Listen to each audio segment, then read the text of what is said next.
ነበር ስሙን ኤሳው ተባለ ይላል። ከዛ ኤዶም ማለት ቀይ ማለት ነው ትርጉሙ ራሱ ዘፍጥረት 36 አንድ ላይ የኤሳው ትውልድ ነው እርሱም ኤዶም ነው የሚለው ዘፍጥረት 36 አንድ ላይ ያወጣለት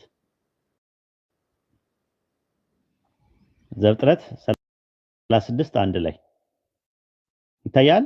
የኤሳው ትውልድ ነው እርሱም ኤዶም ነው አለ። ከዛ ቁጥር 8 ላይ የት እንደሚኖሩ መኖራቸውን ይነግርሃል። ኤዶማውያን የሚባሉት ኤሳውም በሴር ተራራ ተቀመጠ፣ ኤሳውም ኤዶም ነው አለ። የሴር ተራራ የት ነው ያለው ንጉስዬ? ኤሳውም በሴር ተራራ ተቀመጠ፣ ኤሳውም ኤዶም ነው። ሴር የት ነው ያለው? አሁን ልነግርህ እኮ ነው። አሁን በቃ እየመጣ ነው ወደ ነጥቡ። አሁን ኤሳው እና ያዕቆብ ወንድማማቾች ናቸው። ኤዶማውያንና እስራኤላውያን ወንድማማቾች ናቸው። ከወንድሞቻቸው መካከል ማለት የእስራኤል ወንድሞች ከሆኑ ከኤዶማውያን መካከል ነው የሚመጣው ነብይ። እንዲገባኝ ለምሳሌ አሁን በጣም እየረዘመ ስለሆነ አሁን ቀላል አለ ሾርት ከታረገውና ኤሳው ወደ ኤዶማውያን ሽፍት ማድረጉ ወደ ኤዶማውያን ምድር ሽፍት ማድረጉን ትነግረኛለህ። ነው ኤዶማውያን የት ነው የሚኖሩት? ኤሳው የት ማለት እንዴት ማለት አሁን ሴር ነው ይላል። ሴር የት ነው ያለው? አይ ተረጋግተህ እኮ ብታዳምጠኝ ጥሩ ነበር። የንጉስ ልጅ ሴር የት ነው የሚኖረው? የሚገኘው ቦታው በጣም ረዘመ። ሴር የት ነው ያለው ቦታው ጂኦግራፊካሊ? እሱን ማፕ ማድረግ አለብኛ። አርግና ንገረኝ። እኔ አሁን አረብ ሀገር ነው አልኩ እኔ፣ አንተ ደግሞ ሌላ ቦታ ብለህ ንገረኝ።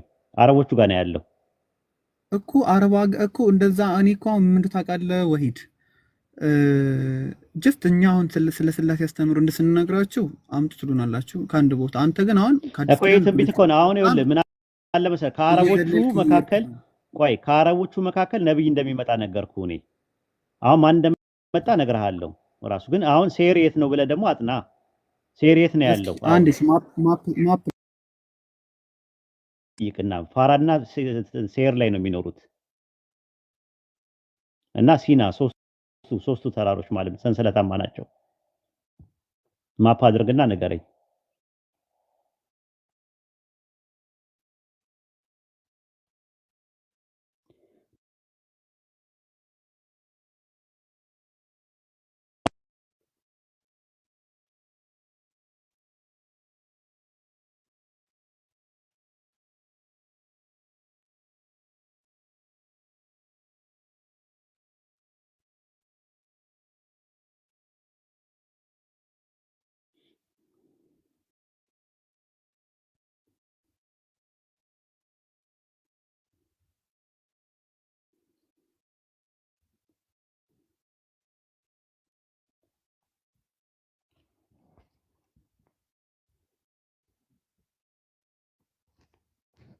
ኦኬ ተመለስና እኛ እንመርመር እንትን እንፈልግ። አሳዩት እስቲ። ፓራን፣ ሴርና ሲና ሳውዲ አረቢያ ውስጥ ነው ያሉት ሶስቱም ደግሞ እስማኤላውያንና ኤዶማውያን ተጋብተው ነው አረቦች የሚባሉት።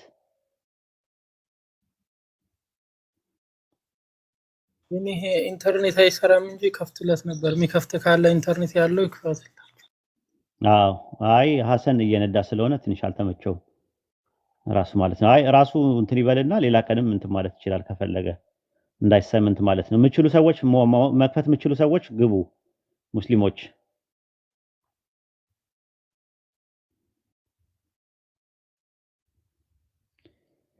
ሴር፣ ሲና፣ ፓራን የሚባሉ ተራሮች ሶስቱም ያሉት ሳውዲ ውስጥ ነው።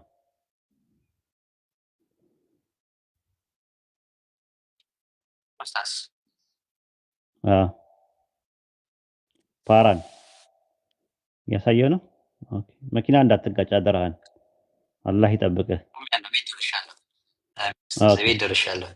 እሺ የንጉስ ልጅ አለ ተመለስ እናግዝህ። መጣው። እሺ ያው ፓራን የት ነው ይታያል? ፋራን ነው በአማርኛ የሚባለው። ፋራን ይለዋል በእንግሊዝኛ።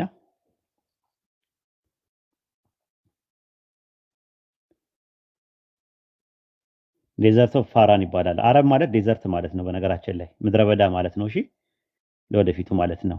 አረብ ማለት ምድረ በዳ ማለት ነው ትርጉሙ። እስቲ ያዙልኝ። አረብ ማለት ምን ማለት ነው ተብላችሁ ብትጠየቁ ሲምፕሊ ምድረ በዳ ዴዘርት ማለት ነው። በረሃማ ማለት ነው። የበረሃማ የሚኖሩበት አካል እስማኤላውያንና ኤዶማውያን የሚኖሩት እዛ ነበረ በፓራን ምድረ በዳ እና ባይብል ራሱ የሪፈረንስ ስትመለከቱት መካና ኢጃዝ በሚባል አካባቢ ላይ ነው ያለው ፓራን በሁለቱ መካከል ነው ያለው ራሱ ጂኦግራፊካል ሎኬሽኑ ማለት ነው ክርስቲያን ትራዲሽንም የቂሳሪያው አውሳቢዮስ እነ ጄሮ ሙላ ሳይቀር አረቢያ ዴዘርት ነው ብሎ ነው ያስቀመጡት ይሄው ክርስቲያን ትራዲሽን ብላ አስቀምጠው ወረደለት እዛው ላይ አሁን የገባልበት ላይ ዴዘርት ኦፍ ፓራን ብለብ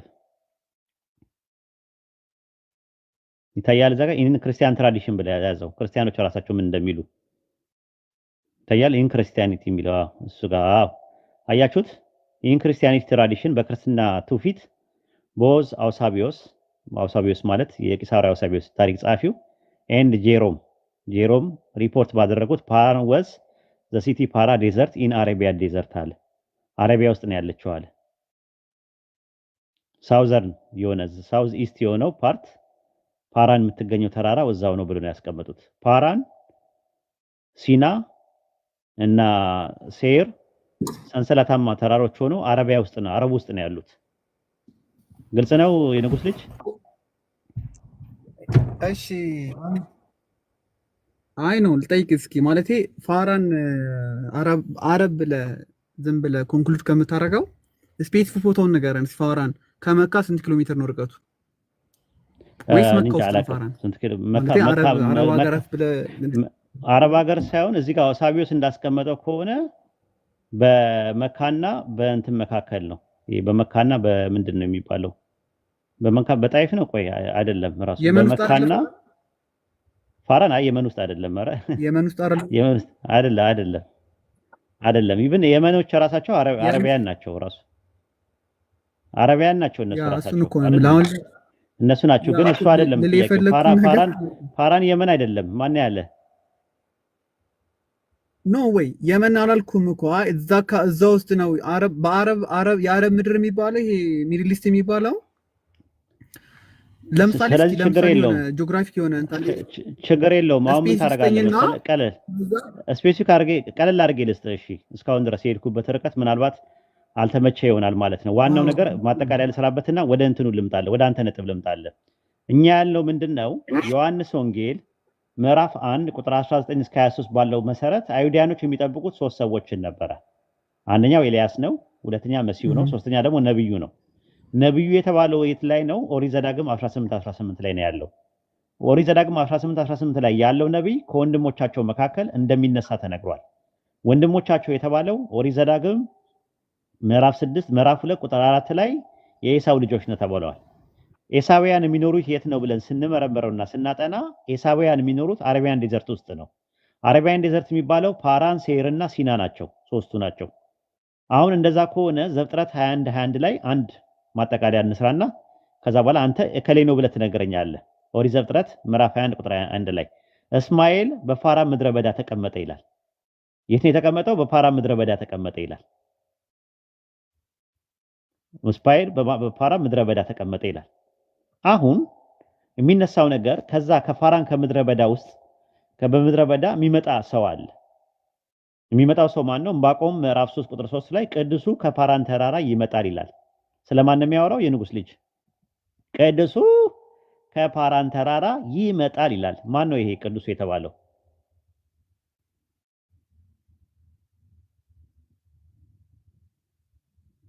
ዕንባቆም ስንት ዕንባቆም 3:3 ላይ ትንቢተ ዕንባቆም ምዕራፍ 3 ቁጥር 3 ላይ ወጣኔ ልጁ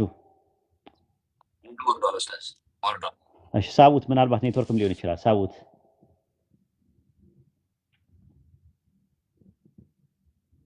ዋናው ጮማው የሆነ እኮ ነው ላይ ነው ይወጣብን ዋናው ጮማው ላይ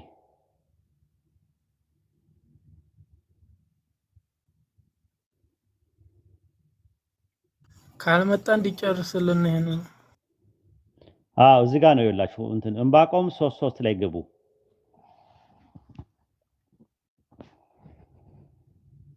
ዕንባቆም 3:3 ላይ ቅዱሱ ከፓራን ተራራ ይመጣል ቅዱስ በሚል መነሻ ቀጥ ያለ ቨ ሚል አለ እና ይላል። መጀመሪያ ምንድነው አምላክ ከቴማን ይመጣል፣ ቅዱሱም ደግሞ ከፋራን ተራራ ይመጣል።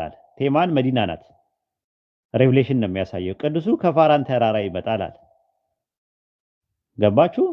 ከዛ በኋላ ምንድነው ቅዱስ የሚባል ነገር ሰው ቅዱስ ይባላል ወይ ካላችሁኝ፣ አዎ ሁለተኛ ነገሥት ምዕራፍ 4 ቁጥር 9 ላይ ምን ተብሏል? ኤልሳ ራሱ የአምላክ ሰው ቅዱሱ ተብሏል። ቅዱስ ተብሏል። ቅዱስ ተብሏል። ቅዱስ ሁለተኛ ነገሥት ምዕራፍ 4 ቁጥር 9 ላይ። ስለዚህ ይመጣል ተብሏል። ቅዱሱ ከፋራ እና ማን ነው የመጣው? የመጣውን ንገሩን። እኛ ረሱል ሰለላሁ ዐለይሂ ወሰለም ናቸው የመጡት ብለን እናምናለን። አይ ከላይ ነው የመጣው የሚል ነገር ደግሞ ደሊል አምጡ። ደሊል እስከዛ ቦታ ላይ የመጣ ነብይ ካለ የሚጠበቅ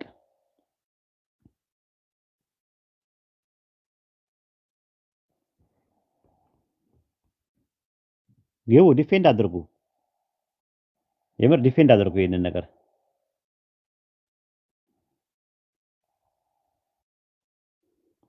ኦኬ እሺ፣ ሌላ ሰው አስገቡ። ኡስታዝ ጀማል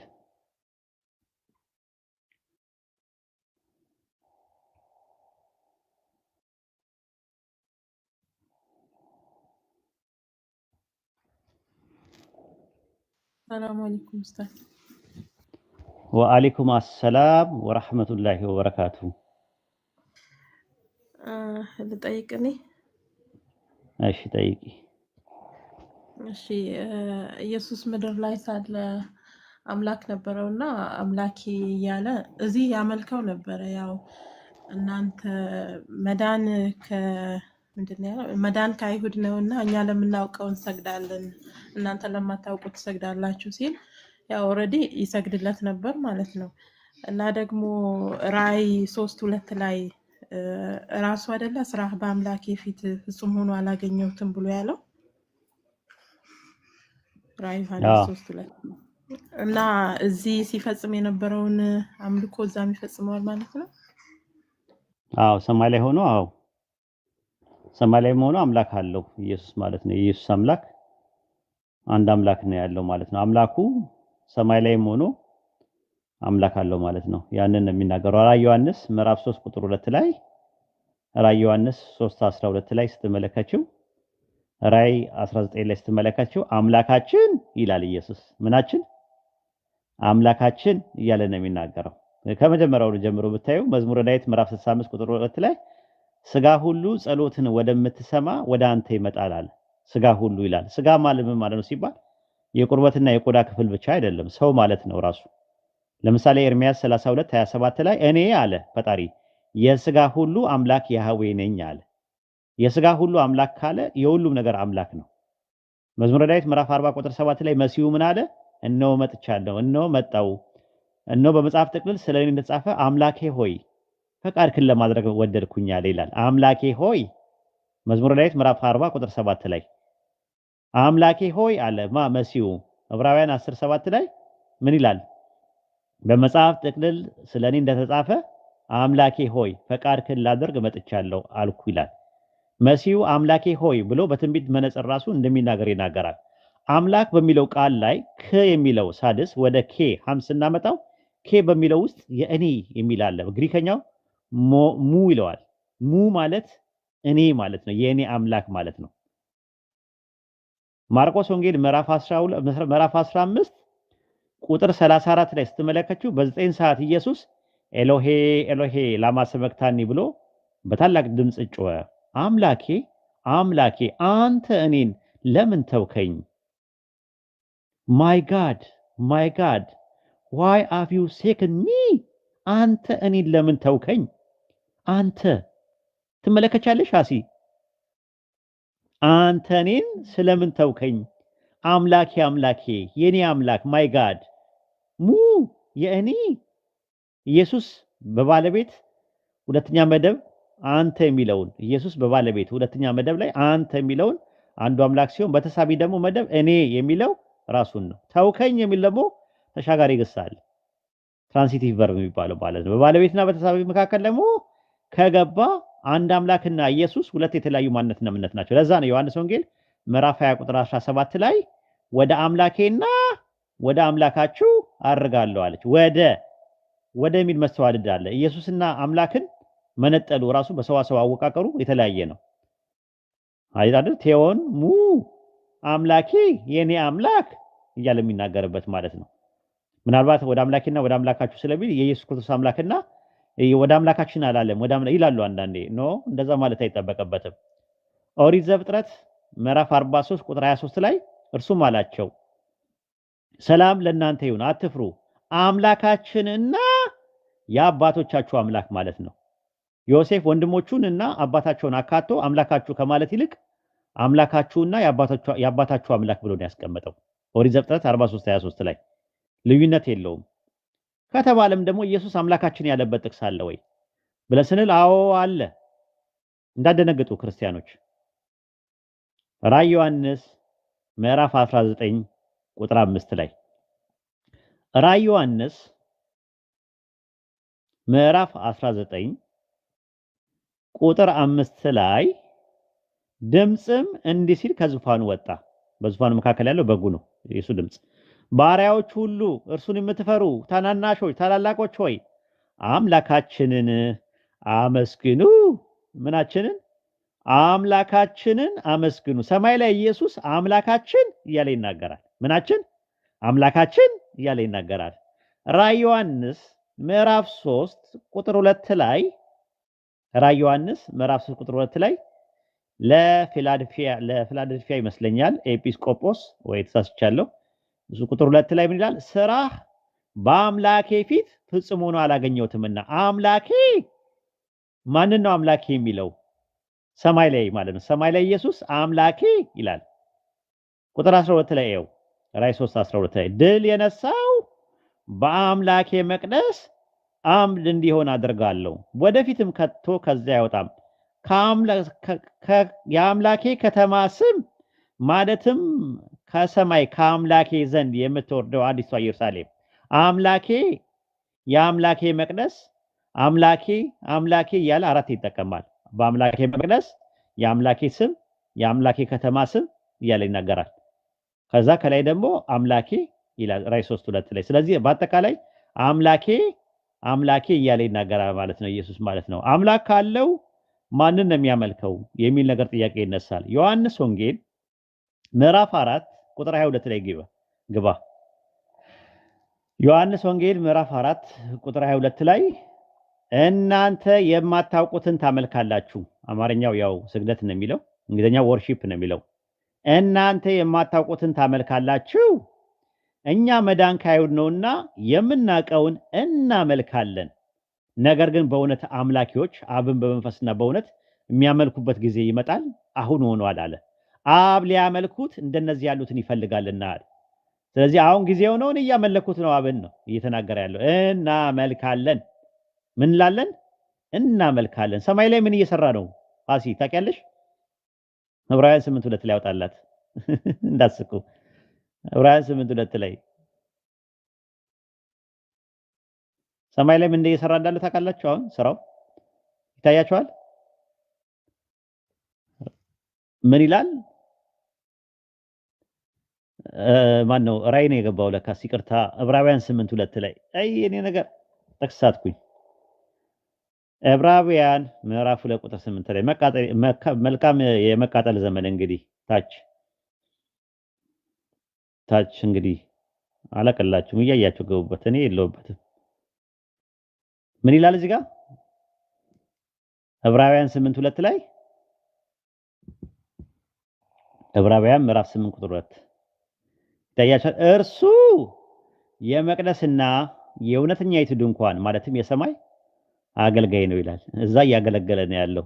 ማሲ አገልጋይ ነው ይላል። አትሪዮጎስ አምላኪ ነው ይላል። ሰማይ ላይ ኢየሱስ ምን እያደረገ ነው ያለው? እያመለከ ነው ያለው። መዝሙረ ዳዊት ዕብራውያን 9:1-9 ላይ እስቲዩ ዕብራውያን 1:9 ላይ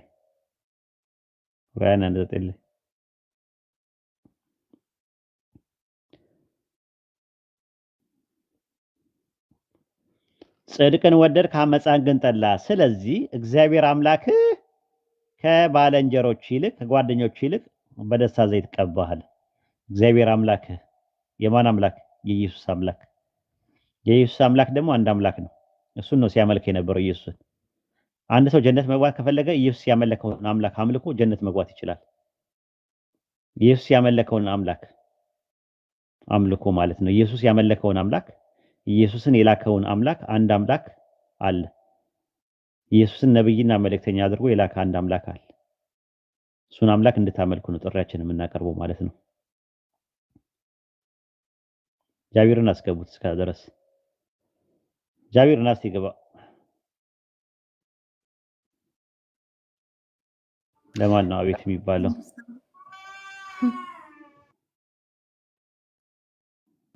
ጨርሳችሁ ነው ይጠይቅ ትጠይቂያለሽ? አዎ ግቡ። ከስር ምጽፉ ልጆች ግቡ። በስጋ ነው አለው በመለኮት አምላክ ነው ግልጽ ነው አልሽ። ነይ ግቢ። እርግጠኛ ነኝ። ሰላም አለይኩም ኡስታዝ።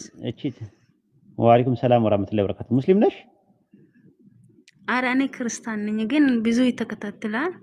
ከዛ ጥያቄ ነው የምጠይቅ። እኔ ሶስት አምላክ ነው የምለው። እንዴት ሶስት አምላክ ሆነ? እኔ የሚያምነው አንድ አምላክ ነው። ከዛ ይሄ ጥያቄ ግራ ገባኝ። ድንግል ማርያም የወለደችው አምላክ ነው ወይስ ሰው ነው የወለደችው?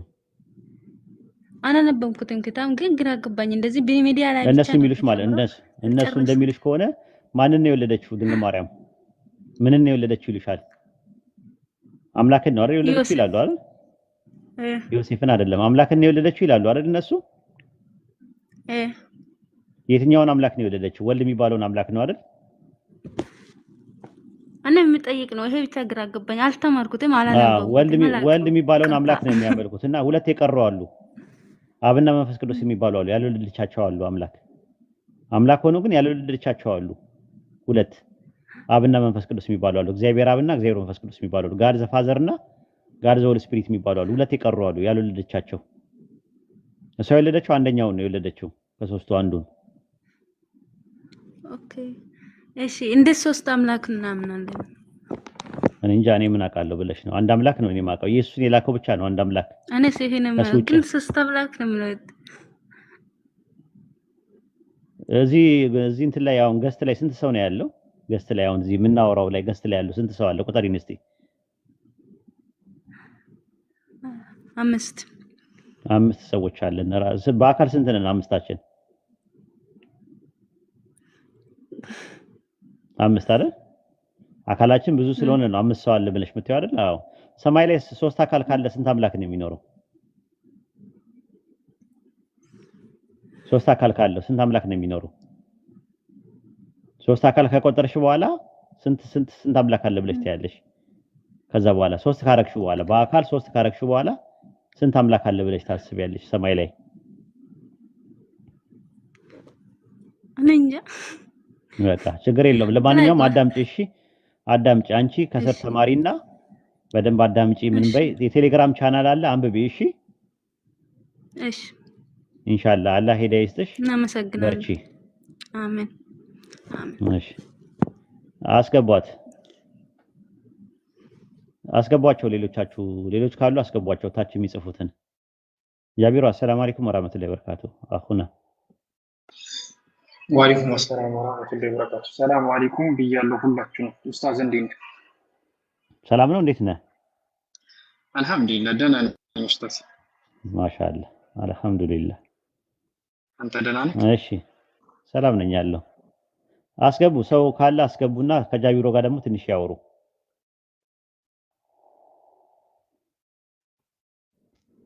አስገቡ ሰው ካለ።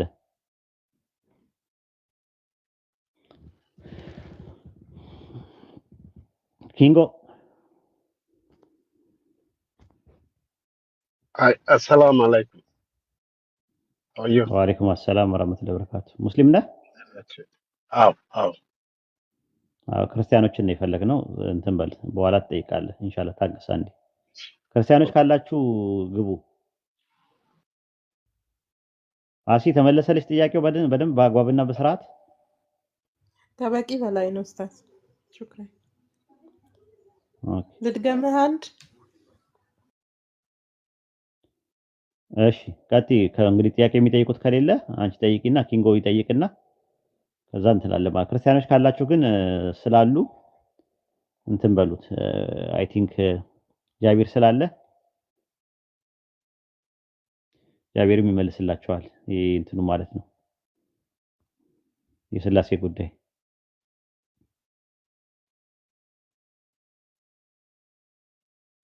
እኔ አንድ ጥያቄ ልጠይቅ እንደው አትሳደቡ፣ አላህን ፍሩ ፕሊዝ። አትሳደቡ፣ ኮሜንት ላይ አትሳደቡ። ባለጌ ሰው ከገባ ለአድሚን ስጡ ሐሳቡን። አትመላለሱ። ሐራም አለይኩም። እሺ አሲት አንድ ጨምሪና ከዛ በኋላ ኪንግ ያወራና ጀማል ይቀጥላል። እሺ ይሄ አምላክ በስጋ ሞተ የሚሉት ነገር ማለት ነው ኡስታዜ። አምላክ ከጅምሩ ስጋ ነው እንዴ? መንፈስ ነው ሲሉን አልነበረም ኡስታዝ? እግዚአብሔር መንፈስ ነው ሲሉ ሰምቼ።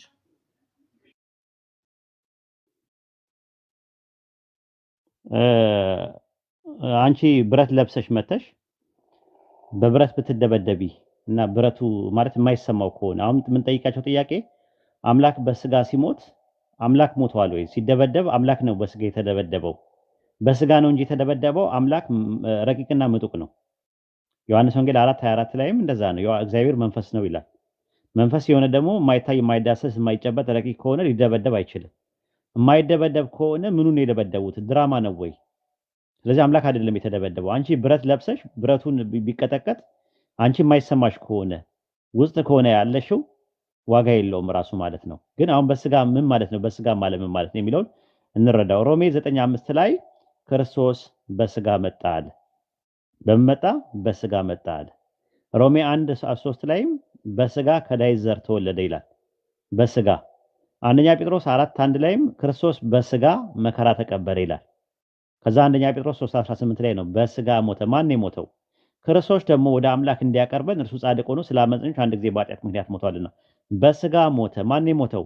ክርስቶስ። አምላክ አይደለም ሞተ የሚለው ክርስቶስ በስጋ ሞተ። ክርስቶስ የተቀባ ማለት ነው። የተቀባ ደግሞ አምላክ አይደለም የሚቀባው። የተቀባው በስጋ ሞተ፣ በስጋ መከራ ተቀበለ፣ በስጋ መጣ፣ በስጋ ተወለደ። የተወለደው አምላክ ተወለደ አይልም። ክርስቶስ በስጋ ተወለደ። ክርስቶስ በስጋ መጣ። ክርስቶስ በስጋ መከራ ተቀበለ። ክርስቶስ በስጋ ሞተ እንደ ባይብሉ። አሁን የምጠይቃቸው ጥያቄ ዕብራውያን 2:14 ላይ ያዙልኝ ሁላችሁ እባካችሁ። እንግዲህ ልጆቹ በስጋና በደም ስለሚካፈሉ አለ። ልጆቹ የተባሉት ማን ናቸው? አማኞች ናቸው። ስለዚህ በምንድን ነው የተካፈሉት? በስጋና በደም ስለሚካፈሉ ስለሚል በምትል መነሻ ቀጥያ አለች። በስጋ ሞተ ሲባል ስጋ ከሚለው መነሻ ቀጥያ ላይ በምትል አለች። በስጋና በደም እነሱ ስለሚካፈሉ እነሱ መለኮት ናቸው። በስጋና በደም ስለሚካፈሉ በደም ያዙልኝ ይሄንን ፖይንት። በስጋና በደም ስለሚካፈሉ እርሱ ደግሞ በሞት ላይ ስልጣን ያለው በሞት እንዲሽር በስጋና በደም እንዲሁ ተካፈለ አለ። በስጋና በደም ተካፈለ ማለት መለኮት ነው በስጋና በደም የተካፈለው ከተባለ አማኞችም ስጋና ደም ተካፍለዋል። በስጋና በደም ተካፈሉ ማለት አማኞች በስጋና በደም ውስጥ ነው ያሉት ነው ወይ ስጋና ደም ናቸው ራሳቸው? በስጋና በደም ስለሚካፈሉ አሉ። መከራን፣ ስቃይን፣ እንግልትን የሚካፈሉት ሰዎች በስጋና በደም ነው። ልጆቹ አለ የእግዚአብሔር ልጆች በስጋና በደም እንደሚካፈሉ እንዲሁ እርሱ ደግሞ በስጋና በደም እንዲሁ ተካፈለ አለ። እንደነማ እንደ ወንድሞቹ እንደ እግዚአብሔር ልጆች እሱም በስጋና በደም። ስለዚህ ልጆቹ ምን አይደሉም? በስጋና በደም ስለተካፈሉ ልጆቹ ምን አይደሉም? መለኮት ናቸው። በስጋና በደም በምትለዋን ነገር አስምሩባት።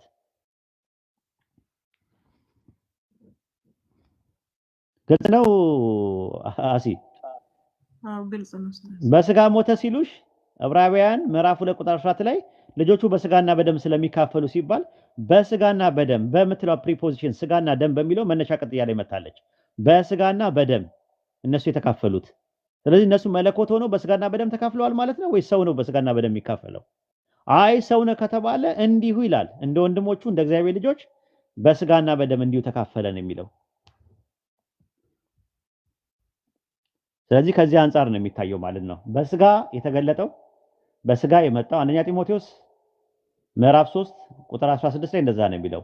አምላክን የመምሰል ሚስጥር ማለትም ቆላሲስ 2:2 ላይ የአምላክ ሚስጥር ክርስቶስ ነው፣ ያለ ጥርጥር ታላቅ ነው አለ።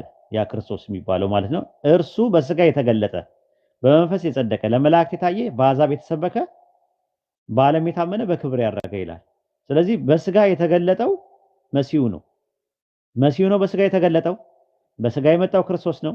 ሮሜ 9:5 ላይ በስጋ ክርስቶስ በስጋ መጣ ነው የሚለው። ያመጣው ማን ነው? ማን ነው? ሐዋርያት ሥራ 13:23 ላይ ማን ያመጣው በስጋ? የአባቶቹ አምላክ። አዎ ከምን አመጣው? ከእነርሱ ይላል፣ ከአባቶች ማለት ነው። ስለዚህ ከእነርሱ የመጣው ነገር ምንድነው? እየተመዘዘ የመጣው ሰው ነው? ድንጋይ ነው? ጥንዚዛ ነው? ድመት ነው? አይጥ ነው? ውሻ ነው? መልአክ ነው? ምንድነው የመጣው? ከአብርሃም ከይስሐቅ ከዚህ ሰው ዘር አምላክ እንደ ተስፋ ቃሉ ለእስራኤል መድኃኒት ኢየሱስን አመጣ ይላል። ምንድነው የመጣው? ሰው ነው የመጣው። በቃ እንትን አይደለም። ሐዋርያት ሥራ ምዕራፍ 2 ቁጥር 22 ላይ እንደዛ ነው። የናዝሬቱ ኢየሱስ በድንቅና በታምራት ከአምላክ ዘንድ ለእናንተ የተገለጠ ምን ነበር ይላል?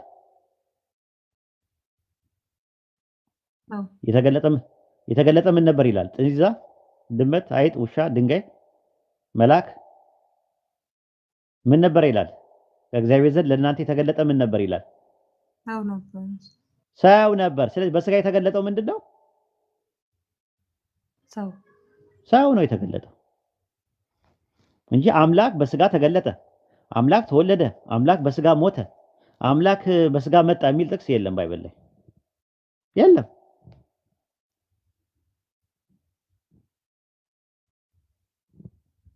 ይሄን ይመስላል። 20 ደቂቃ ነኝ ያለኝ የቀረኝ ለወጣ ነው።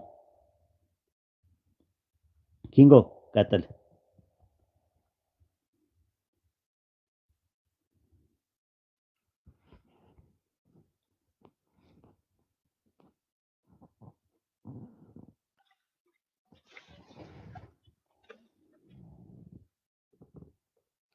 ኪንጎ አለ? እሺ ጀማል ቀጥል እሱ ከሌለ። እሺ ኡስታዝ በድጋሚ ሰላም ብያለሁ። የኔ ጥያቄ ማለት ነው ብዙውን ጊዜ እንትና ቡኻሪ ሳይል ቡኻሪ ላይ ቡክ 1 እና 7 አካባቢ የሚገኘው ሐዲስ ላይ እንትና ወረቃ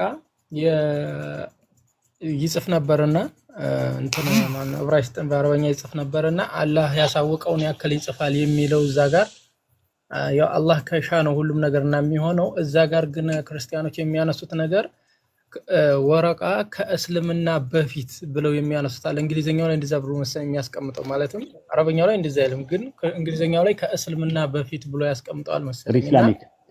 ፕሪስላሚክ ይላል። የትርጉም ስህተት ነው። ፕሪስላሚክ የሚሉት ጃሂልያ ነው የሚለው። በጃሂልያው ዘመን ቁርአን እንትን ምንድነው ከኢንጂል ሚነል ኢንጂል ነው የሚለው። ራሱ ፓርሻል ነው ራሱ የተወሰነ ይጽፍ ነበር ነው የሚለው። የሚጽፈውም የነበረው ደግሞ የዕብራይስጡን ነበር የሚጽፈው የነበረው። ከዕብራይስጥ ወደ አረብኛ የተረጉም ነበር ይላል። የሚጽፈውም ወንጌል የነበረው ደግሞ ኢቦናያን ነው። እሱ ኢቦናያን ነው ራሱ ማለት ነው። የሲራዎች ላይ ስትመለከተው ኢቦናይት የሚባል ክርስቲያን ነበረ። ነሳራ እሱ ነሳራ ነው እምነቱ። ነሳራ ደግሞ ማለት ክርስቲያን ማለት አይደለም ትርጉሙ ራሱ። ነሳራ ማለት ክርስቲያን ማለት መሲህን ነው። መሲህ ነው ራሱ ክርስቲያን ማለት። እዛ ጋር የሚጠቀመው ነሳራ ነው። ነሳራ ነበር ነው አይደለ? ነሳራ ከነበረ ደግሞ ነሳራ የትኛው የሚለው ኢቦናይት የሚባል ነው የነበረው። ኢቦናይቶች የሚጠቀሙበት የነበረው ደግሞ የዕብራይስጥ ወንጌል ነው። የነ ማቴዎስ የነ ማርቆስ የነ ምናምን አይደለም። ስለዚህ ተበልተዋል። ጀማሉ ተበልተዋል። እሺ አዎ እዛ ጋር እንግሊዘኛው ላይ በጣም እንደዛ ሲል ነበር። ፕሪስላሚክ ሬቲም ለዛ አይደለ ባረፈው ሳርሞ የነበረው ሬቲም ትልቁ ችግር አንድ ነገር ይሄ ነገር ምንድነው ብለህ ከመጠየቅ ይልቅ እንግሊዘኛ ላይ የምታነባቸው ነው ሊሳሳት ይችላል አልኩት። ለምሳሌ ላኢላሃ ኢለላህ የሚለውን ከነብዩ በቀር አምላክ የለም ብሎ ነው የተረጎሙት። ሱና.com ላይ ስትመለከተው ከአላህ በቀር ላኢላሃ ኢለላህ የሚለው ማለት ከአላህ በስተቀር አምላክ የለውም። ላኢላሃ ኢለላህ የሚለውን እዛ ጋር ያለው ምንድነው ከነብዩ በስተቀር አምላክ የለም ብሎ ተርጎመውታል። ሊሳሳት ይችላል። ፕሪስላሚክ የሚል ነገር የለም። ቅድመ እስልምና የሚል ነገር የለም። ራሱ እዛ ላይ የሚለው ምንድነው ጃሂልያ ነው የሚለው። ጃሂልያ ማለት ደግሞ መሀይምነት ጊዜ ማለት ነው። የመሀይማኑ ጊዜ ነው ማለት ነው። በዛን ጊዜ ወረቃ ምን ነበር? ነሳራ ነበረ ነው የሚለው። መሲህ ነበረ አይልም። አንድ ያዘልኝ። ሁለተኛ ነገር ደግሞ ከዛ ቀጥሎ ደግሞ እሱ በማንነቱ ደረጃ በሲራዎች ላይ እንደሚመለከተው ኢቦናይት የሚባል ክርስቲያን ነበረ ከሆነም ማለት ነው። ኢቦናይቶች ደግሞ የሚቀበሉት የዕብራይስጥ ወንጌል አንድ ወንጌል ነው ያላቸው። የዕብራይስጥ ወንጌል አንድ ወንጌል ነው ያላቸው። እሱን ነው የተረጎመው። ከሱ ላይም ሲተረጉም ደግሞ ፓርሻል ነው፣ በተወሰነ ክፍል ነው ራሱ የተረጎመው እንጂ ሁሉንም አይደለም ሲተረጉም የነበረው ማለት ነው። እና ከዛ አንፃር ነው የሚታየው። እዚያ ጋር ይተረጉም ነበር የሚለው አላህ በሻን አላህ ያሳወቀውን ያክል ይጽፋል ማለቱ እዛ ጋር ትርጓሜው አላህ ስለፈቀደለት ነው ይሄንን የጻፈው፣ አላህ ሳይፈቅድለት አልጻፈም። ልክ እንደ ነብይ አድርገው ያወራሉ። እና አንዳንድ ጊዜ ሁለተኛ ደግሞ ጃሂልያ የሚባለው አለማወቅ ወይ መሀይማን ጊዜ ጃሂል ማለት አለማወቅ፣ እንዲሁም ጃሂልያ ማለት ሁሉንም አለማወቅነትን ሲጠቀልል፣ ይሄን ደግሞ አላህ Subhanahu Wa Ta'ala ወይም አላህ የሚባለውን አያውቁትም ከዛ በፊት የሚል ነገር ያነሳሉ። ስለዚህ ጃሂልያ ማለት ወደ መሀይምነት ጊዜ የዘቀቱበትን ለማሳየት ነው። በጃሂልያ ጊዜ ሱረቱል አሕዛብ ምዕራፍ 33 ቁጥር 33 ላይ እንደዛ ይላል፣ በመሀይማን ጊዜ እንደነበረው አትገላለጡ ይላል። መሀይምነት የሚባለው ነገር ሰው ከመጀመሪያ ከነበረው ነገር ጋር ሄደው የዘቀቱበትን ነገር ነው፣ ያሻረኩበትን ዘመን ነው እንጂ ከመጀመሪያ ጀምሮ ሱረቱ በቀራ ምዕራፍ 2 ቁጥር 128 እና 129 ላይ በተመለከተው በኢብራሂም ቤተሰብ ውስጥ ከክህደት የሚያጠራቸው ይላል። ከክህደት የሚያጠራቸው ነብይ ላክ ብለው ዱዓ እንዳደረጉ ይናገራል።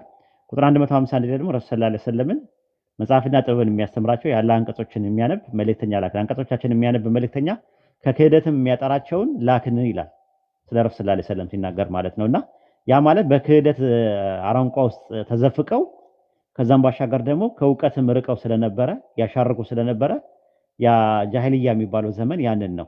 እንደውም ታስታውስ እንደሆነ አንድ ሰሃቢ ምንድነው ያለው? ዝንጀሮች አንድ ዝንጀሮ ዝሙት አድርጋለች ተብለው ዝንጀሮች አብረው ዝሙት አድርጋለች ብለው በድንጋይ እንትን ሲሉ አብሬ በድንጋይ ወገርኳት አለ። በጣም የሚያስጠላ ዘመን እንደነበረ፣ ሴት ልጅ በቁሟ ትቀበር እንደነበረ፣ በዛ ላይ ደግሞ የነበረው ነገር ምንድነው? ሴት እንደ እንስሳ በበረት ውስጥ ነበር ሴቶች የሚሆኑት የነበረውና አንድ ወንድ ሲፈልጋቸው ከበረት እያወጣ ነበረ ተራክቦ የሚያደርገው ከነሱ ጋር ኢንተርኮርስ የሚያደርገው የነበረው እና ያ ነገር ምንድነው? በጣም የዘቀጡበት ዘመን ነው ራሱ። ከዛ ከሃይማኖት በጣም የራቁበት ዘመን እንጂ ለማሳየት የመጣው ከዛ በፊት ነብይ አልነበረም ማለት አይደለም።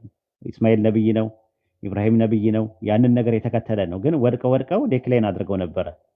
ሰስቴን አላደረገም፣ ሳቹሬት አድርጎ ነበር ነው ነጥቡ። እንደዛ ከሆነ ሙሽሪክ የሚላቸው በአላህ ሐቅ ላይ ጣዖታትን አጋርተዋል።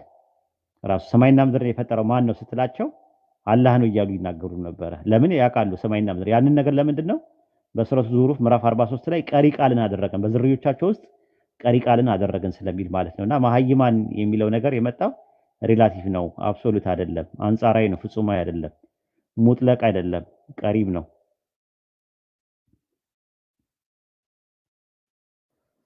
እሺ ኡስታዝ አመሰግናለሁ። አንድ ልጨምርና እንትና የማርያም ማለት ነው አለይሂ ሰላም እሷ ሊተራሊ ወይ በሐዲስ ወይ በቁርአን ሊተራሊ የስጋ አባትና እናቷ የተጠቀሱበት ክፍል አለ? የለም። አባቷ የተጠቀሰበት አለ በቁርአን፣ እናቷም ተጠቅሰዋል።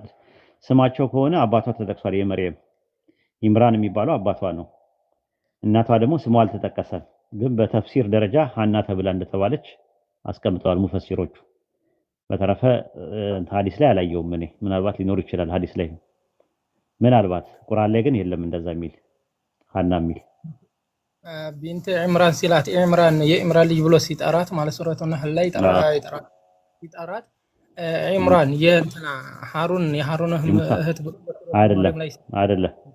አይደለም አለመሆኑ የምታውቀው ደግሞ በምንድን ነው? እዛ ጋር የኢምራን ባለቤት ይላታል። እናቷን የኢምራን ባለቤት ብሎ ነው የሚናገረው። ሱረቱ አሊ ኢምራን ምዕራፍ 3 ላይ ተኮነ ቁጥር 34 ላይ የኢምራን ባለቤት ይላታል። የኢምራን ባለቤት የተባለችው የመርየምን እናት ነው። ስለዚህ ሊተራሊ የሙሳን አባት ሳይሆን የሚያመለክተው የመርየምን ባዮሎጂካል አባት ነው የሚያመለክተው አባት የተባለው። እሺ የመርየም ያቺ ማለትም የሃሩን እህት ብሎ ሲጠራት የስጋው አይደለችም ሊተራሊ። እሺ ሃሩንና ተጠይቀው ነበር፣ ረሱልም ተጠይቀው ነበር። የስም መመሳሰል ነው ብሎ ነው ያስቀመጡት። ተጠይቀዋል። የየመን ክርስቲያኖች ጠይቀው ነበር። አንድ ሰሃቢይን መጥቶ ጠየቃቸው ረሱል ሰለላሁ ዐለይሂ ወሰለም እና የስም መመሳሰል ነው አሉ። ልክ ባይብል ላይ የጎት ልጅ ጎልያድ ዳዊትን ገደለው፣ ዳዊት የገደለው ይልና ሌላ ቦታ ላይ ደግሞ ሌላ ሰው እንደገደለ ይናገራል። ግን የጎት ልጅ ጎልያድ የተባሉ ሁለት የተለያዩ ሰዎች ናቸው ብሎ ይመልሳሉ። የያዕቆብ ልጅ ታውቀዋለህ? ዮሴፍ የሚባለው ወንድሞቹ ይሸጡት። የያዕቆብ ልጅ ዮሴፍን ወንድሞቹ ሸጡት አይደል? በእንትን በብር 30 ብር ምናምን በዲናር ሽጠውታል። ማቴዎስ 1:18 ላይ ደግሞ የያዕቆብ ልጅ ዮሴፍ የማርያም እጮኛ ነው ይላል ባይብል። ከ1400 ዓመት በኋላ ይሄን ጠይቃቸው። አረ ወይድ ምን ነካ? ወይድ ምን ነካ? ደህና ልጅ አልነበርክም እንዴ ይላሉ። እኛ እኮ ባይብል የምታነብ ይመስለን ነበር ምናምን ይላሉ። ለምን እንደሚሉ ታውቃለህ? ለምን ይመስላል? የያዕቆብ ልጅ ዮሴፍ የማርያም እጮኛ ነው ይላል ማቴዎስ 1:18 ላይ። ኦኬ ሊተራሊ ነው የማን ነው? የያዕቆብ ልጅ የ1400 ዓመት ልዩነት አላቸው። የ1400 ዓመት ልዩነት አላቸው እና ምን ነካ ወሂድ ይላሉ። ምን ነካ ወሂድ? የያዕቆብ ልጅ ዮሴፍ የተባለው በዛ ዘመንና እዚህ ጋር ደግሞ የማርያም እጮኛ የተባለው የያዕቆብ ልጅ ዮሴፍ የተባለው ሁለት የተለያዩ ምንድናቸው ሰዎች ሆነው የስም ምንድነው? ኦኬ መመሳሰል በቃ እንደዛ ማለት ነው። ከዛ አንፃር ነው የሚታየው ማለት ነው። ስለዚህ እዚህ ጋርም ሃሩን የተባለ ሁሉ የሙሳ ወንድም ሃሩን ነው የሚለውን ነገር ኮንክሉዥን ያደረገው ፋላሲ ኦፍ ኢኩዌሽን ይባላል። አሻሚ ጸጽ ይባላል። ማጸጽ እዚህ ጋር ወሂድ የሚባል ሰው ከሰማ አህባሽ ሆኖ ደግሞ የሚያስተምር አንድ ወሂድ የሚባል አለ። ሰምተዋል? አህባሽ ሆኖ የሚያስተምር ወሂድ የሚባል አለ። ለወሂድ ረድ ተሰጥቶታል ሲባል ኮምፓራቲቭ ሪሊጅን ላይ ያለውን ወሂድ የምታስብ ከሆነ አንተ ምንድነህ ቂቢነ ተብለህ ነው የምትባለው። ከእሱን የስም መመሳሰል ነው፣ ሞክሼ ነው። ልክ እንደዛ ማለት ነው። ኦኬ አመሰግናለሁኝ። አላህ ይጠብቅሽ። ምንም አይደል። ቁጭ በላ ትነሳ። አሚን አሚን። ሰላም ሰላም፣ እንዴት ናችሁ? ዞብል ሰላም ወሂድ፣ እንዴት ነህ? ሰላም ነን አለን አልሐምዱሊላህ። ሄግል ግባ፣ መግባት ትችላለህ። ጥያቄውን ጨርሷል እሱ። ያላለቀ ጥያቄ ከሆነ ደሊል የምትፈልግ ከሆነ ግባ፣ አስገቡት ሄግልን። እስከዛ ድረስ ዞብል ይጠይቃል። እሺ አሁን እስልምና ላይ ከማነባቸው ነገራቶች ላይ አንድ ቀድር ስለሚባል ነገር አነበብኩኝና ኤቭሪቲንግ ሁሉም ሀፕን የሚያደርገው ኦልሬዲ ሪትን ሆኖ ተቀምጧል የሚል ነገር ምልከታ ያለው ነገር ነው እና ያ ነገር ከነጻ ፍቃድ ጋር አይጋጭም ወይ? በእስልምና ያለው እይታ እንዴት ነው የሚለውን ነገር ጠይቅ ነበር። አይጋጭም። ለምሳሌ ይሁዳ ኢየሱስን በ30 ብር አሳልፎ የሰጠው በገዛ ፈቃዱ ነው አይደል? በፍሪ ዊሉ ነው አይደል? ሐዋርያት ሥራ 1 ላይ እንደዛ ነው የሚለው። በገዛ ነው አይደል? ይሁዳ ኢየሱስን አሳልፎ እንደሚሰጠው አስቀድሞ ተጽፏል ወይስ አልተጻፈም?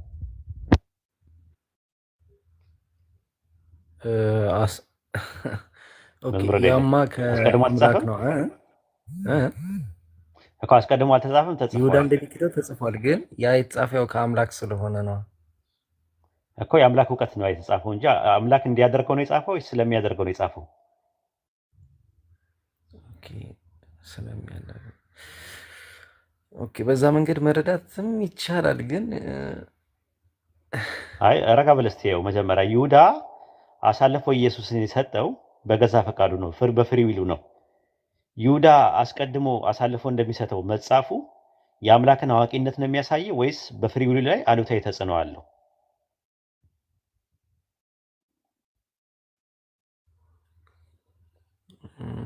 ያው እንግዲህ የወደፊቱን አዋቂ ስለሆነ ሁሉን አዋቂ ስለሆነ ነው የጻፈው ነው። በቃ እንደዛ የበጠብቆ ሰሌዳ ሁሉ ነገር ተጽፏል። የተጻፈው የአምላክ እውቀት ነው። ምን እንደተጻፈ ደግሞ ለኔና ላንተ አልነገረንም። ከዛ አንፃር ነው መስከረም 7 በፈረንጆች የጨረቃ ግርዶሽ እንደሚሆን በተለያየ ቦታ ላይ እንደሚሆን 2016 ላይ አስቀድመው ጽፈዋል፣ ናሳዎች ማለት ነው። ግርዶሹ የሆነው በ2016 ናሳዎች ስለጻፉት ነው ወይስ ናሳዎች የጻፉት አስቀድመው የሚሆነውን ነገር ስላወቁና ስለተገነዘቡ ነው?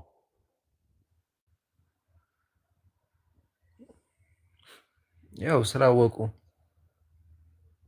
ስለዚህ ተመልከት፣ አስቀድሞ ማወቃቸው በግርዶሹ ላይ መምጣት አሉታዊና አዎንታዊ ተጽዕኖ አለው? ያ አይኖረው የለውም። ልክ እንደዛ ማለት የአምላክ እውቀት ነው የተጻፈው ጥንትም። ይሁዳ 1:3 ላይ 4 ላይ 5 ላይ ምን ይላል መሰለ? አስቀድሞ የተጻፉ ሾልኮ ገብተዋልና አለ። የሚጠፉ ሰዎች አስቀድሞ ተጽፈዋል።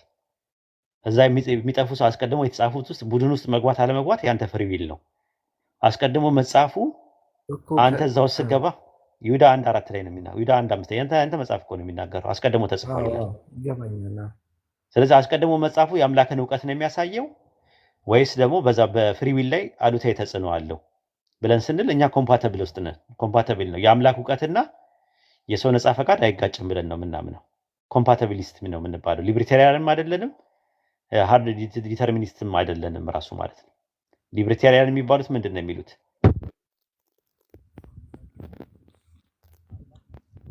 ያ ነገር ምንም የሚያውቀው ነገር የለም ይላሉ። አያደርገውም። እውቀት ነው የተጻፈው ራሱ። የተጻፉ ሁለት ነገሮች አሉ። አፌክት የሚያደርጋለ፣ አፌክት የማያደርጋለ። አፌክት በሚያደርገው ነገር ላይ ያንተ ድርሻ የለበትም። ለምሳሌ ወንድ መሆን፣ ሴት መሆን፣ አጭር፣ ረጅም፣ ቀይ፣ ጥቁር፣ በዚህ ዘመን መፈጠር። ለምንድን ነው የዛሬ 2000 ዓመት ያልተፈጠርከው? ለምንድን ነው ከ1000 ዓመት በኋላ ያልተፈጠርከው? ያ ምርጫ አይደለም። ይሄ ነገር አያስቀጣም፣ አያስጠይቅም፣ ሽልማትም የለውም። አንተ ወንድ በመሆን ከላይ አሲ የምትባለው ሴት በመሆኗ አንተ የምታገኘው ሽልማት፣ እሷ የምታገኘው ቅጣት አለ? አይኖርም። የለም። የማን ውሳኔ ነው እሱ? የአንተ ውሳኔ ነው ወይስ የአላህ ውሳኔ ነው? እሱ የፈጣሪ ነው። የፈጣሪ ውሳኔ ነው። ተመልከት። ስለዚህ አንተን የሚመለከት አይደለም።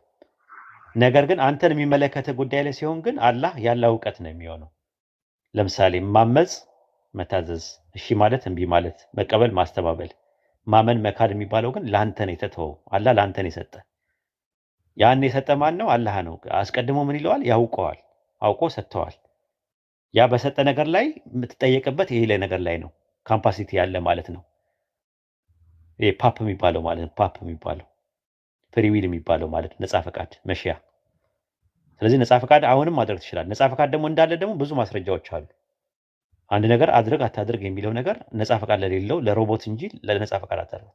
ይሄ ነገር አታድርጉ አላህ ሲል አለማድረግትና ማድረግ ትችላለህ። ይሄ ነገር አድርጉ ሲል ደግሞ ማድረግም አለማድረግም ትችላለህ። የማድረግም ያለማድረግም ካምፓሲቲ አንተ ያለህ ነህ። ከዛ አንጻር ነው የሚወሰደው እና ፍሪ ዊል እና ሶቨርኒቲ ኦፍ ጋድ ኮምፓተብል ነው። ኮምፓታቢሊስት ነን እኛ። መሳ ለመሳ ይሄዳል ብለን ነው የምናምነው። ኢንኮምፓታቢሊስት አይደለንም። ሆድና ጀርባ ነው የሚናተፉ ናቸው ብለን አናምንም። ግን እስኪ በእንትና አድርጌ እሺ ልድገምልህ። ለምሳሌ አሁን ፈጣሪያችን ኢንፋይነትሊ መርሲፉል ነው አይደለ? በቃ መሀሪ ነው። በቃ መሀሪ ነው። ያ ማንነቱ ባህሪው ነው እና ያ ማንነትና ባህሪው ሆኖ ሳለ ግን እንዴት ገሃነም ይዘጋጃል ለሌሎች ሰዎች? መሀሪ ብቻ ሳይሆን ደግሞ ፈራጅም ነው። ከመሀሪነቱ ጋር አይጋጭም። ገሃነም ማዘጋጀት እንትን ነገር መሀሪም ነው፣ ፈራጅም ነው፣ ፍቅርም ነው፣ ማን አፍቃሪም ነው። እሱ ፈራጅም ነው። ገባ? ለምን አፍቃሪ ብቻ መሀሪ ብቻ ይሆናል? ገብተዋል? ይቀጣል ራሱ። ያ ደግሞ በሚሰራው ስራ አይጠየቅም ይላል ቁርአን ላይ። አሁን ለምሳሌ ለምንድን ነው መሀሪ ፈራጅ ብቻ ያለው ነው? ለምንድን ነው መሀሪ ያለው ነው? መሀሪ ሳይሆን ፈራጅ ብቻ ለምንድን ነው ያለው ነው? እሱ ልጠይቅህ እስቲ። እኔ እንጃ። ያው እሱ ነው እኮ የምልህ እኮ የእኛ ፋንታ አይደለም። አየህ፣ እኛም ማውራት ያለብን መጠየቅ ያለብን እኛም በሚመለከት ጉዳይ ላይ ነው። ቁርአን ላይ ሱረቱ አንቢያ ምዕራፍ 21 ላይ በሚሰራው ስራ አይጠየቅም ይላል። ፍጡራኖቹ ግን ይጠየቃሉ ይላል። እኔ የምጠየቅበት ነገር አለኝ፣ አላህ ግን አይጠየቅም። እሱ ጌታ ነው፣ እኛ ባሮቹ ነን። ለምሳሌ ማለት ለምንድን ነው አንተን ወንድ አድርጎ የፈጠረውና አሲን ሴት ያላደረጋት? እስቲ ምክንያቱን ንገረኝ። ያው ምክንያቱ እሱ ነው እኮ። ለምን ምክንያቱን ለምን አትነግረኝም? ለምን አሁን ሴት ሆን መጥለህ ነው አንተ ስትመጣ? እሱን ነው እኮ የምልህ እኮ። ተመልከት እንግዲህ ባልነገረን ነገር አላህ አፍቃሪ ነው፣ እውነት ነው። አላህ መሀሪ ነው፣ እውነት ነው። አላህ ፈራጅ ነው፣ እውነት ነው። አላህ ጥበበኛ ነው፣ እውነት ነው። አላህ አዋቂ ነው፣ እውነት ነው። እንቀበላለን። ራሱን ባወሰበበት ወስፍ ባሰባበት ኢስባት እናሰብታለን። ወስፍ ደግሞ ባደረገበት ወስፍ እንቀበላለን። በተረፈ በሌለ ነገር ላይ ዝም ብለን እንትን አንልም። ልክ የሥላሴ አማኞች እንደሚያደርጉት ማለት ነው። አንድ ነገር ሚስጥር ነው ይለዋል። ዘዳግም 29 ላይ ደግሞ ይላል ምስጢሩ ለአምላካችን ለእግዚአብሔር ነው፣ የተገለጠው ነው። የዚህን የመጽሐፍ ቃል እንናገራለን አለ። የተገለጠ ነገር ነው። ዘዳግም 4:17 ላይ 32 ላይም እንደዛ ነው የሚለው። አምላክ መሆኑን ለአንተ ተገለጠልህ ይላል። የተገለጠውን ነገር ብቻ ነው የምትቀበለው። ያልተገለጠ ነገር ደግሞ ምንም ነገር ያልተነገረ በዝምታ የታለፉ ነገሮች ሚስጥር ከሆኑ አንተን አይመለከትም። ስላሴ ሚስጥር ከሆነ ከመነሻውኑ ልታምንበት አይገባም። ትናንትና አንዱ ማታ መጥቶ ስላሴን ማመን ለአቂዳ እንትን አይደለም፣ በክርስቶስ ማመን ነው ዋናው። ስላሴ እንደ ትርፍ ነገር ነው አለ። ስለዚህ ሰው በመዳኑ በማመኑ የሚድንበት በመካዱ የሚጠፋበት ትምህርት ከሆነ በግልጽና በማያሻማ መልኩ ባይብል ላይ መቀመጥ ነበረበት። ስለዚህ መጽሐፉ ላይ ከሌለ የለም ነው፣ እንድታምን ግዴታ የለብህም። ሚስጥር ከሆነ በቃ አለቀ፣ ፊሽካው ተነፍቷል። ያልተገለጠ ነገር ከሆነ በዝምታ ታልፋለህ። ዝም የሚባሉ ነገሮችን በዝምታ ነው የምታልፈው። ያለውን መጽሐፉ ላይ ያለውን በቂ ሆኖ አይምሯችን ፈንክሽን በሚያደርገው ኦፕሬሽን በሚያደርገው ፕሮሰስ ማድረግ በሚችለው መልኩ ቁርአንና ሐዲስ ላይ መጥቶልናል። ያንን እንቀበላለን። አለቀ። በተረፈ ፍልስፍና የተቆላ ገብስ ነው ይላሉ ዞብል። የተቆላ ገብስ ታውቃለህ? ቢዘሩት አይበቅልም፣ ሲበሉት ይጣፍጣል አሉ። ፍልስፍና እንደዛ ነው። ዝም ብሎ እንትን በቃላት ተጀምሮ በቃላት ያልቃል። ጥቅም የለውም። አፕላይድ ኖሌጅ አይደለም ራሱ። ፍልስፍና አያስፈልግም እያልኩኝ አይደለም፣ ግን ምንድነው ልትበላው ነው፣ ልትዘራው አይደለም የሚገባው፣ ልትበላው ነው። ቆሎ ታውቃለህ? እንትን ገብስ ታውቃለህ? ገብስ ተቆልቶ ምናምን ነገር መብላት ነው እንጂ ያለበት ትዘራዋለህ ወይስ ትበላዋለህ? ትበላዋለህ እንጂ አትዘራውም። አሁን እንደዛ ማለት ነው። ፍልስፍናም እንደዛ ነው። ፍልስፍና ማጣጣም ነው ያለብህ። ሲጣፍጡት ፍልስፍና የተቆላ ገብስ ነው፣ ሲበሉት ይጣፍጣል አለ። መብላት ብቻ ነው ያለብህ። ፊሎሶፊ አይምሮ ማሰራት ፈንክሽን ማድረግ ነው ያለብህ አላህ ስለፈጠረልህ። በተረፈ ደግሞ መዝራት የለብህም፣ ወደዛ ወደ መንጠራራት የለብህም። ምራቅ ወደ ላይ ብተፋው ምንድን ነው የሚሆነው? ወደ ላይ ብተፋው በአንተ ፓራራል ምን ይሆናል? ተመልሶ ይመጣል ማለት ነው። ተመልከት፣ አይሆንም። ተፈጥሮ አይደለም፣ ባህሪው አይደለም። ስለዚህ ፍልስፍና ወደ ላይ ተነስቶ ቁጢጥና ቁንጥጥ የሚልበት ነገር የለም። ቁጢጥ የሚልበት የለም። ፒጢጥም የሚልበት ነገር የለም። ወደ ላይ ወደ ፈጣሪ ወደ ታች ነው፣ ወይም ደግሞ ፓራራሊ ነው መሄድ ያለበት፣ ጎንዮሽ ነው የሚሆን ያለበት። ኦኬ እሺ፣ ቴንክ ዩ። ሌላ ደግሞ በእስልምና ያው ከክርስቶስ በኋላ ነቢዩ መሐመድ እንደመጡ ይታመናል እና ነቢያቶች የሚላኩበት ፐርፐዝ አላቸው። ማለት ፈጣሪ ነቢያቶችን የሚልከው ሰዎች ወደ መስመሩ እንዲመለሱ በጥፋት ላይ ሲሆኑ ምናምን ነው አይደለ? እና ብቻ ላይሆን ይችላል። ራሱ ኖርማሊ ለማስጠንቀቅም ሊሆን ይችላል፣ ለማጽናትም ሊሆን ይችላል። አሁን ለምሳሌ ምን ልበልህ፣ አንድ ነቢይ ፓራራሊ ሊላኩ ይችላሉ። ተከታታይ 2-3 ነቢዮች በአንድ ሊላኩ ይችላሉ። ራሱ እንዲህ አይነት ነገሮች ሊኖሩ ይችላሉ። ከመንገድ መጥምቁ ዮሐንስ ለምንድን ነው የመጣው? ሰዎች ከመንገድ ወጥተው ነው? ለማስጠንቀቅ። አዎ እንደዛ ነው። ከመንገድ ወጥተው ላይሆን ይችላል። ራሱ እንደዚህ አይነት ነገሮች አሉ። የተለያየ ፈንክሽን አላቸው። ሲወጡ ረሱልና ነብይ የሚባሉ አሉ። ነብይ ሁሉ ረሱል አይደለም። ረሱል ግን ነብይ ነው። መልእክት ይዘው ሲመጡ ሊያስጠነቅቁ ሲሉ ነው። ለህዝቦቻቸው ግን ሲያስጠነቅቁ ነብይ ይሆናሉ ማለት ነው። እነ ኢሳያስ እነ ምናምን አሁን ነብይ ናቸው፣ ግን መልእክተኛ አይደሉም። ሙሴ ግን ነብይ ነው። አብርሃም ነብይ ነው። ኖህ ነብይ ነው። እንትና ነብይ ነው። ኢየሱስ ነብይ ነው። መልእክት ይኖረዋል። ሪሳላ ሲኖረው ማለት ነው። መልእክት ይዘው ሲመጣ መልእክተኛ ይሆናል። ሪሳላ ሲወርድለት ሪሳላ ረሱል ይባላል። ነብይ ለመሆን ግን ነበ ነው የሚመጣለት። ወሬ ነው፣ የሩቅ ነገር ወሬ አላህ ያናግረዋል በተለያየ መልኩ። በራእይም ሊሆን ይችላል፣ ከግርዶሽ በስተኋላም ሊሆን ይችላል። ወይም ደግሞ መልእክተኛ መልአክን ይልክና ያናግረዋል ማለት ነው። ይሄ ይመስላል። ይሄን ዴፊኒሽን አላወቅኩም ነበር፣ ሁለት አይነት እንዳለ ለዛ ነው። እና ኦኬ አሁን ተረድቻለሁ። ግን ጀስት ከነቢዩ መሐመድ በኋላ እኔ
ሁለቱም የእጃቸው ነው ማግኘት ያለባቸው። ፈጣሪ ምንድን ያለን የምትፈልጉትን ነገር እንትን በሉ ነው፣ ጠይቁኝ ይሰጣችኋለሁ ነው። ጥሩ ነገር ከፈለክ ጥሩ ነገር ታደርጋለህ፣ በዛ በጥሩ ነገር ታገኛለህ ነው።